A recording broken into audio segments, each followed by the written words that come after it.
Night எங்கள் ஆட்டில் chapati white kurma பண்ணுறேன். அதுக்கு உருளைக்கிழங்கு, கேரட்டு, பீன்ஸு, வெங்காயம் எல்லாம் போட்டு நான் எல்லாம் வதக்கிட்டேன். நான் குருமாவுக்கு நான் முந்திரி, கசகசா, தேங்காய், கொஞ்சோண்டு சோம்பு போட்டு நான் ஊற போட்டு அரைச்சி வச்சுருக்கேன்.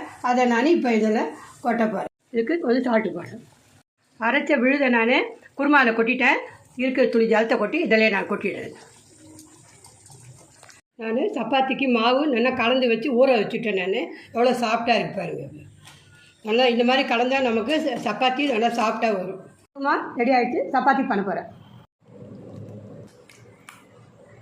சப்பாத்தி ரெடி ஆகிடுச்சு. எங்கள் இடத்துல குருமாவும் ரெடி ஆகிடுச்சு. நல்லா சுட சுட கொட்டுறேன். நான் ரொம்ப நல்லாயிருக்கும் சப்பாத்திக்கு இந்த குருமா, ஒயிட் குருமா.